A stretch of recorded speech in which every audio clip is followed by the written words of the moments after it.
The steady stream of analysis of the origins of the U.S. war in Vietnam continues and, in fact, has grown more urgent with the quagmires that the United States has experienced in Iraq and Afghanistan.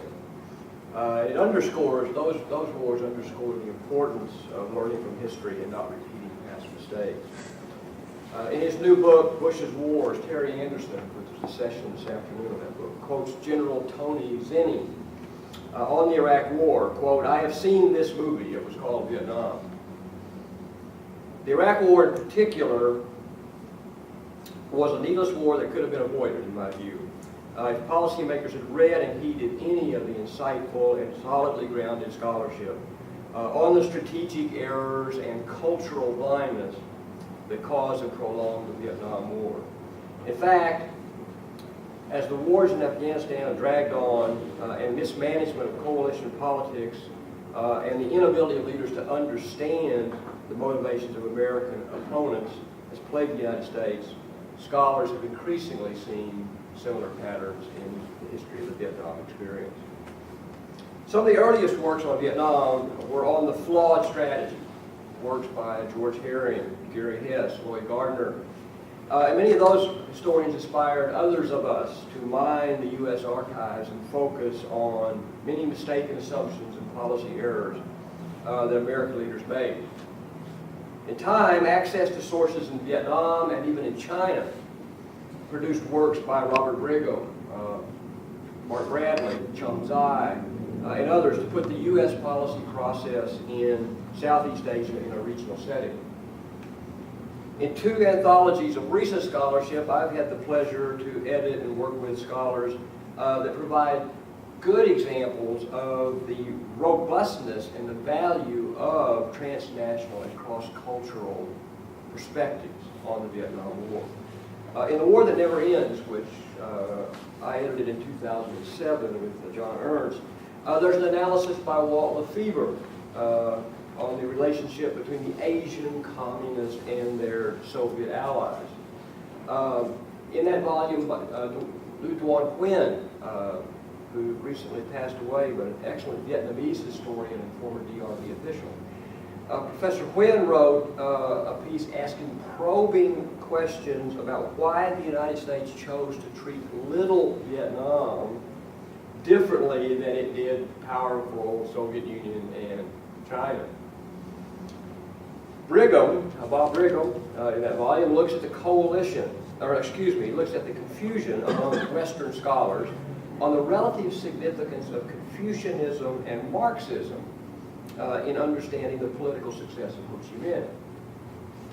Contrary to what Francis Fitzgerald and other scholars earlier wrote, Brigham finds that it was not Confucian paternalism, but socialist land-to-the-tiller reform that attracted Vietnamese peasants to the communist collectivist programs. From interviews in Vietnam with Vietnamese Buddhists, Bob Topmiller discovered that there was a genuine pacifist,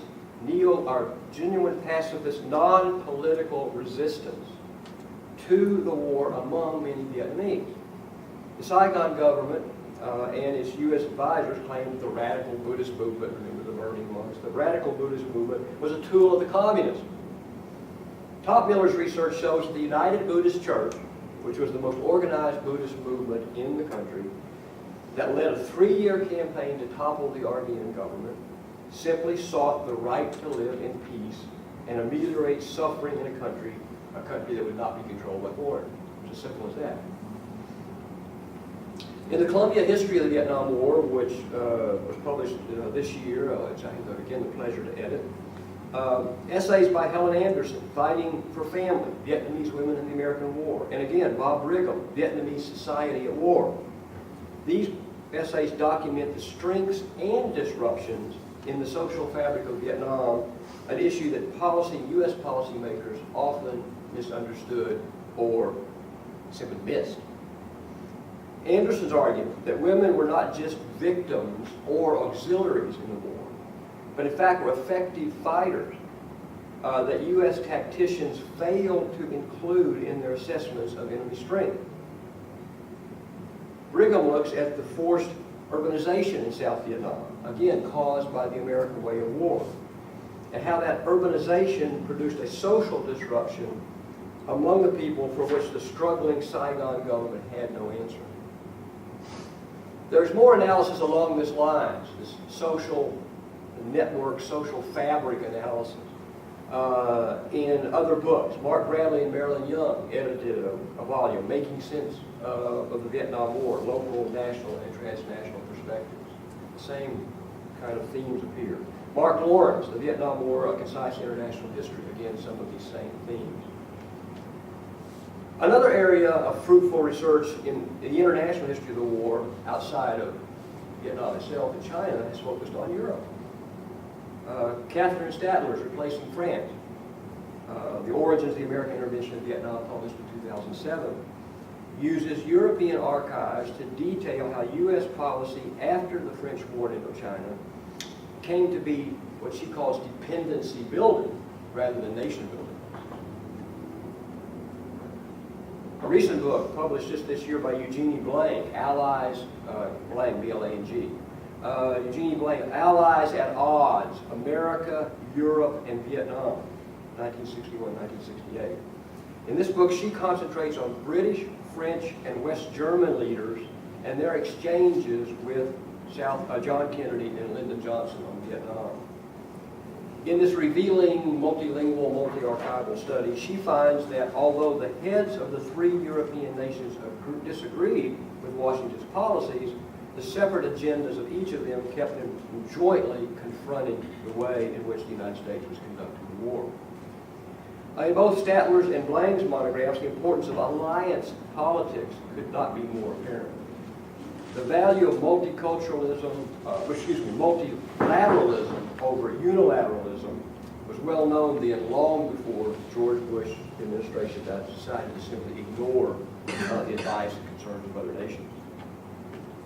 The expanding literature on the global and cultural setting of the American war in Vietnam helps to universalize the experience for better understanding of other regional conflicts, such as those in Iraq and Afghanistan. Vietnam presented the United States with a dilemma that was not new and it would not be the last one to confront policymakers. Deciding when and where to fight is the burden of being a world power with the ability to choose or not choose its battles. Since World War II, U.S. entry into international conflicts has been by choice.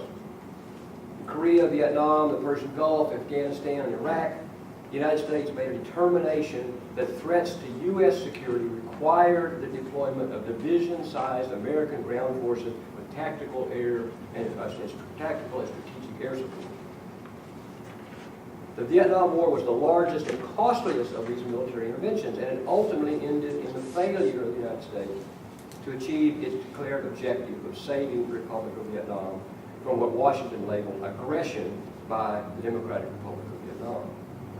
Because of America's monumental commitment, the level of violence it produced, and the inability of the United States' power to prevail, questions of the origins and conduct of the American war have generated a sharp debate among Americans and still continue.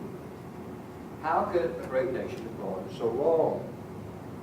America's failure in Vietnam did not stop the United States, though, from continuing to choose war. Although Washington failed to achieve its objectives in Southeast Asia, its power remained, and with it the question of when and where to use that power in American interest. As a result, any time the United States faces the possible use of its military abroad, proponents of that action immediately declare that this is not another Vietnam. And conversely, critics sound the alarm that indeed the mistakes of Vietnam are being repeated. Now, I would say the U.S. attacks on Afghanistan after September 11, 2001, to eliminate the al-Qaeda training camps did have widespread support. When George Bush led the United States into war in Iraq in 2003, however, some bumper stickers began to appear. Iraq is Arabic for Vietnam. The Vietnam War remained a litmus test then, or a point of reference for what is good military policy abroad. It's a metaphor for a way of thinking, but it's still one without consensus.